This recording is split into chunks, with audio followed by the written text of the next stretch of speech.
Hello बच्चों, आज हम लोग NCERT science chapter 1 class 7 start करने जा रहे हैं। ये चैप्टर 1 है न्यूट्रिशन इन प्लांट। हम लोग बहुत अच्छे तरीके से समझेंगे और ध्यान से गौर करेंगे। In class 6 you learned that food is essential for all living organism. Class 6 में हमने पढ़ा था कि फूड जो होता है वो बहुत ज़रूरी होता है हर एक लिविंग ऑर्गेनिज्म में। You also learned that the carbohydrate, protein, fat, vitamins and the minerals are the component of the food. ये आप बहुत छोटे से पढ़ते आ रहे हो कि हमारे जो खाने हैं उसमें का protein, fat, vitamins and minerals and carbohydrate बहुत ही इंपॉर्टेंट कंपोनेंट होता है। ये जो कंपोनेंट्स हैं ये ही न्यूट्रिएंट्स कहलाते हैं। तो यहाँ पे आपके लिए बहुत इंपॉर्टेंट चीज़ एक न्यूट्रिएंट्स हो जाती है।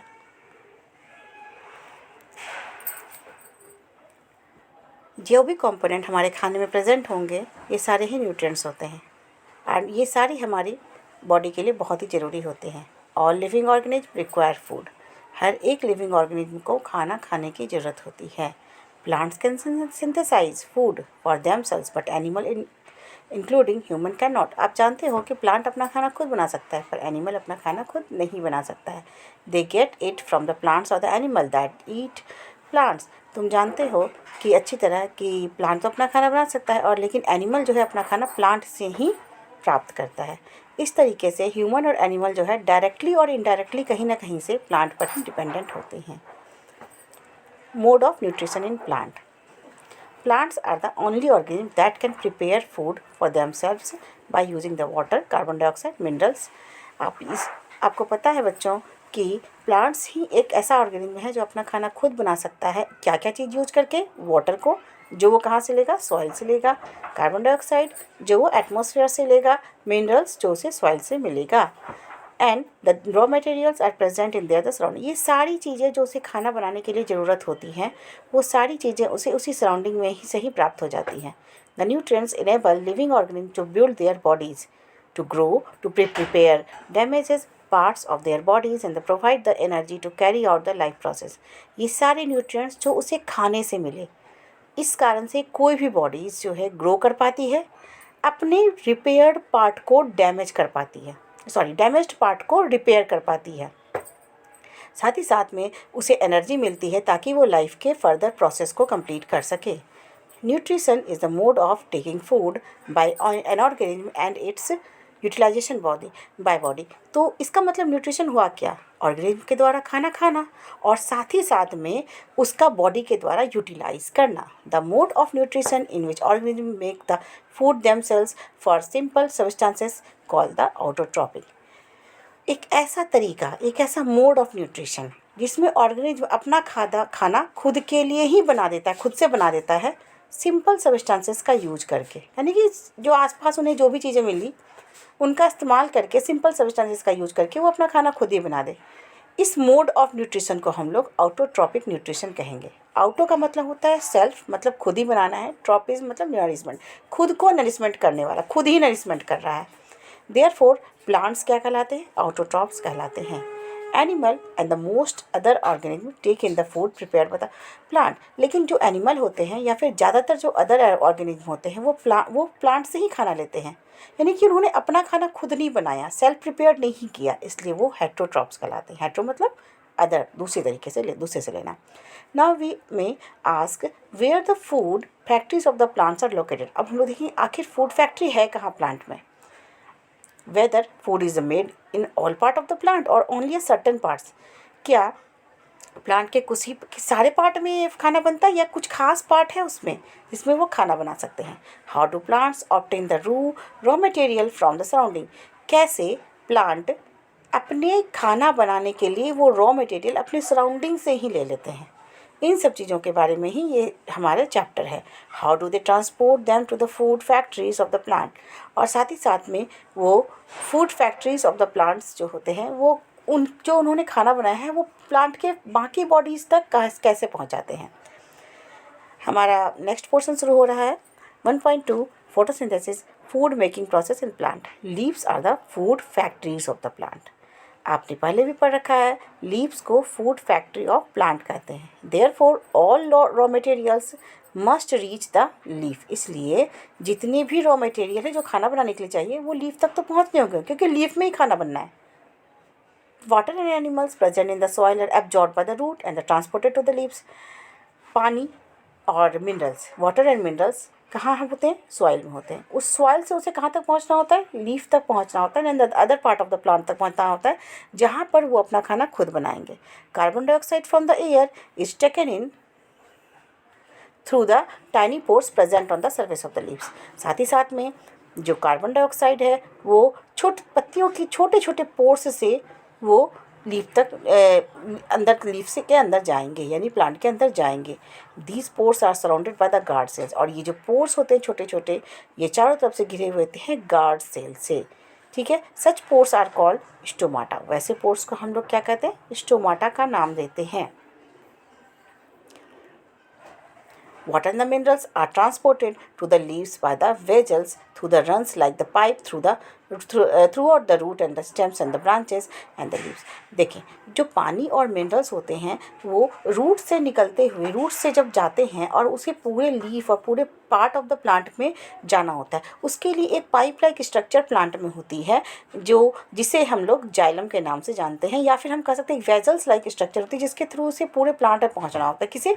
वाटर को एंड मिनरल्स को। They form the continuous path are the passage for the nutrients to reach the leaf. और इन एक कंटिन्यूस लगातार एक रास्ता है, पाथ है, जिसके थ्रू पानी को और मिनरल्स को कहाँ तक पहुँचना है? पूरे के पूरे लीफ तक या पूरे प्लांट के बॉडी तक समझ लीजिए पहुँचना है। They are called the vessels, जिसे हम लोग वेजल्स कहते हैं। और एक्चुअली जब आप बड़े होगे तो इसका नाम जानोगे, इसका नाम होता है जाइलम। जाइलम टिश्यूज कहते हैं। You will learn more about the transport of the materials in the plant in the class plants in chapter 7। हमारे लिए इसकी फर्दर स्टडी के लिए चैप्टर दूसरा बना हुआ है, इसमें हम लोग ज़्यादा डिटेल से जानेंगे। The leaves have a green pigment called the chlorophyll. Leaves में ग्रीन कलर की पिगमेंट होती है जिसे हम लोग क्लोरोफिल कहते हैं। It helps leaves to capture the energy of the sunlight.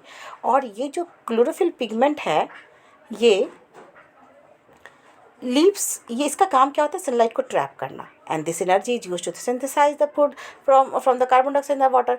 और इसी एनर्जी का यूज करके लीव्स अपना खाना बनाता है। किसकी मदद से? कार्बन डाइऑक्साइड एंड वाटर की मदद से। Since the synthesis of the food occurs in the presence of the sunlight, so it is the called photosynthesis. चूँकि यह क्रिया लाइट के प्रेजेंस में ही होती है, इसलिए इस क्रिया को हम लोग फोटोसिंथेसिस कहते हैं। So we find the chlorophyll, sunlight, carbon dioxide the water the necessary to carry out the process of the photosynthesis. तो इस तरीके से हमें ये पता चलता है कि फोटोसिंथेसिस करने के लिए हमें क्या क्या चीज़ें चाहिए? Water, minerals, carbon dioxide and sunlight. So it is unique process on the earth. तो हमारे अर्थ पे एक यूनिक कोई खास प्रोसेस है, क्योंकि एनिमल्स तो कर नहीं पाते, सिर्फ प्लांट कर पाते हैं। तो solar energy is captured by the leaves and the stored in the plants in the form of food. अब सोलर एनर्जी के द्वारा कैप्चर्ड करके जो खाना बनता है प्लांट में, वो स्टोर करके भी प्लांट रखते हैं। The sun is the ultimate source of energy for all living. तो फाइनली अगर हम लोग ध्यान से सोचें तो हमें जो एनर्जी मिली कहाँ से मिली? सन से मिली। सन की इससे क्या एनर्जी से प्लांट ने खाना बनाया, उस प्लांट को हमने खाया, तो इस कारण से सन क्या कहलाती है? अल्टीमेट सोर्स ऑफ एनर्जी कहलाती है। Can you imagine life on the earth in the absence of photosynthesis? क्या आप कभी सोच भी सकते हो कि अगर फोटोसिंथेसिस नहीं होता तो हमारी लाइफ अर्थ पे होती या नहीं होती? क्योंकि प्लांट तो फिर बनते ही नहीं, और प्लांट नहीं बन पाते तो फिर हम भी नहीं बन पाते, हमें भी फूड नहीं मिल पाता। In the absence of photosynthesis, there would not be any food. कोई खाना ही नहीं बन पाता। And the survival of the almost all living organisms directly and indirectly depends upon the food made by the plant. तो इस तरीके से कि हमारे जो अर्थ पे जो लिविंग ऑर्गेनिज्म का अस्तित्व है वो कहीं ना कहीं से सन पे ही डिपेंडेंट है। Beside the oxygen, which is essential for the survival of all the organism, is produced during the photosynthesis. और साथ ही साथ में हमारे जो सांस लेने के लिए ऑक्सीजन चाहिए वो भी हमें फोटोसिंथेसिस के द्वारा ही मिलता है। In the absence of photosynthesis life would be impossible on the earth. अगर फोटोसिंथेसिस नहीं होती तो हमारे अर्थ पे लाइफ इम्पॉसिबल है। यहाँ पर हमने कुछ बॉक्स में लिखी हुई चीज़ों को भी समझने की कोशिश करेंगे। सेल्स, एक टॉपिक है सेल्स। जो आपके चैप्टर 1 में ही हल्का समझाया गया है यहाँ पे, आप इसको समझने की कोशिश करें। You have seen the buildings are the made up of the bricks, similarly the bodies of the living organism are made up of the tiny units called the cells. जिस तरीके से आप देखते हैं कि एक बिल्डिंग छोटे छोटे ईंट से बना हुआ होता है, उसी तरीके से हमारी बॉडी, हमारी कोई भी लिविंग ऑर्गेनिज्म की बॉडी जो है छोटी छोटी सेल्स से बनी हुई होती है। सेल्स को आप लोग खुली आंखों से इस तरीके से नहीं देख सकते हैं नेकेड आई से, so we need a microscope. Some organism are made up of the only one cells. आपको पता है कुछ ऑर्गेनिज्म तो सिर्फ एक ही सेल के बने होते हैं, लेकिन वो हम जैसे लोग जो मल्टी सेलुलर हैं, बहुत सारे सेल्स के बने हुए होते हैं। Some organism are made up of the only one cell and the cell is the enclosed by a thin outer boundary that is called the cell membrane. और हर एक सेल के चारों तरफ एक बाउंड्री लाइक स्ट्रक्चर होती है, ठीक है, जिससे ये घिरा हुआ रहता है, जिसे हम लोग सेल मेम्ब्रेन कहते हैं। Most cells of the distinct centrally located spherical structure that is called the nucleus. ज़्यादातर सेल्स में बीचों बीच एक छोटा सा गोल सा स्ट्रक्चर होता है, जिसे हम लोग न्यूक्लियस कहते हैं। And the nucleus is surrounded by the jelly like substances called the cytoplasm. और ये जो न्यूक्लियस होता है अपनी चारों तरफ एक जेली लाइक स्ट्रक्चर से घिरा हुआ रहता है, जिसे हम लोग साइटोप्लाज्म का नाम देते हैं। फर्दर एक और बॉक्स है जिसे हम लोग समझने की कोशिश करेंगे। Beside the leaf, photosynthesis also takes place in the other green plants of the plant, in green plant stems and the green branches. कई बार जैसे कि आप डेजर्ट प्लांट इसका एग्जांपल समझ सकते हो, जहाँ पे ज़्यादातर लीफ जो है स्पाइन्स में चेंज हो जाती है, वहाँ पर फोटोसिंथेसिस कैसे होगा? वहाँ पर उनके स्टेम्स जो होते हैं ग्रीन कलर के थिक स्ट्रक्चर्स होते हैं, स्पंज स्ट्रक्चर्स होते हैं, जिसके थ्रू वो फोटोसिंथेसिस की क्रिया करती है। And the desert plant have the scale or the spine like leaves, so the loss of the water, so to reduce the loss of the water। अब और वहाँ जो डेजर्ट प्लांट होते हैं उनमें लीफ इसलिए स्पाइन्स में चेंज हो जाती है क्योंकि उन्हें ट्रांसपिरेशन को कम करना है, ठीक है, लॉस ऑफ वाटर को कम करना है, इसलिए वो लीफ में चेंज हो गई, ठीक है। So these plants have the stems to carry out, इसलिए उनके स्टेम्स में ही फोटोसिंथेसिस की क्रिया होती है, ठीक है। आगे हम लोग समझने की कोशिश करेंगे। During photosynthesis chlorophyll containing the cells of the leaves in the presence of the sunlight use the carbon dioxide in the water to synthesize the carbohydrate and the process can be represented in the equation। Photosynthesis की इसी क्रिया को इस बहुत अच्छे तरीके से हम लोग एक इक्वेशन के द्वारा समझने की कोशिश करेंगे। आपने देखा था, इस इक्वेशन को ध्यान से देखिए जो आपके सामने नजर आ रहा है, जिसमें कार्बन डाइऑक्साइड जो प्लांट ने एटमॉस्फेयर से लिया था और वाटर जो सॉइल से लिया गया था, सनलाइट के प्रेजेंस में एंड क्लोरोफिल के प्रेजेंस में कार्बोहाइड्रेट का निर्माण करता है और साथ ही बहुत सारा ऑक्सीजन भी निकलता है जो हमारे लिए ज़रूरी है, ठीक है। अब इस स्ट्रक्चर को आप ध्यान से देखें, ये इंटरनल स्ट्रक्चर्स ऑफ लीफ है जो आपको दिखाई जा रही है, जिसमें क्लोरोफिल को दिखाने की कोशिश की गई है कि कैसे ग्रीन कलर के पिगमेंट्स इसके अंदर प्रेजेंट होते हैं। और यहाँ पर आप अगर ध्यान से देखें, एक लीफ है, लीफ के अंदर लोअर सरफेस पे बहुत सारे छोटे छोटे टाइनी पोर्स होते हैं जिसे हम लोग स्टोमाटा का नाम देते हैं। एक सिंगल को हम लोग स्टोमा कहेंगे और जब मोर देन वन होता है तो हमें स्टोमाटा कहते हैं उसे। और यहाँ पे एक जो सिंपल सा पोर नज़र आ रहा है वो स्टोमाटल ओपनिंग है, और चारों तरफ किडनी लाइक स्ट्रक्चर दो आपको नज़र आ रही है, उसे हम लोग गार्ड सेल्स कहते हैं। इसी के खुलने और बंद होने से ही स्टोमाटा ओपन एंड क्लोज होता है, जिसके स्टडी हम लोग फर्दर क्लासेस में भी आप डिटेल में करेंगे। इस फोटो को भी हम लोग डायग्राम को अच्छे से समझेंगे। Diagram showing the photosynthesis. आप देख रहे हैं किस तरीके से सनलाइट जो है, सनलाइट से लीफ एनर्जी ले रहा है, एटमॉस्फेयर से कार्बन डाइऑक्साइड ले रहा है और साथ ही सॉइल से यह वाटर ले रहा है, और जो ग्रीन लीव्स है उसमें ऑलरेडी क्लोरोफिल प्रेजेंट है, और इसके कारण से ये अंदर अपने ग्लूकोज यानी कार्बोहाइड्रेट का निर्माण कर रहा है फोटोसिंथेसिस के थ्रू, और ऑक्सीजन भी रिलीज कर रहा है।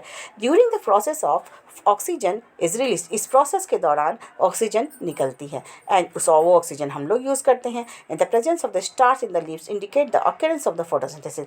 जब आप ये फर्दर आप कुछ एक्सपेरिमेंट्स करेंगे, इसके लिए बहुत सारी एक्टिविटीज़ भी हैं जो कि आपको मैं बाद में समझाऊंगी कि कैसे हम लोग यह तय करेंगे कि ग्रीन प्लांट जो फूड को स्टोर रखता है वो स्टार्च के रूप में रखता है। Starch is also a carbohydrate. Starch भी एक कॉम्प्लेक्स कार्बोहाइड्रेट होती है। ग्लूकोज एक सिंपल कार्बोहाइड्रेट है, जबकि स्टार्च एक कॉम्प्लेक्स कार्बोहाइड्रेट है। देखिए यहाँ पर आपको एक एक्टिविटी के बारे में बताया गया है जिसे हम लोग जानेंगे। Take 2 potted plants of the same kind. 2 तरीके का आप पॉटेड प्लांट ले लीजिए एक ही तरह का। Keep one in the dark in a black box में आप डार्क में रख दीजिए फॉर द 72 आवर्स, यानी कि लगभग 3 दिन के लिए आप उसे डार्क में रख दीजिए। And other in the sunlight, और दूसरे को आपको कहाँ रखना है, सनलाइट में रखना है।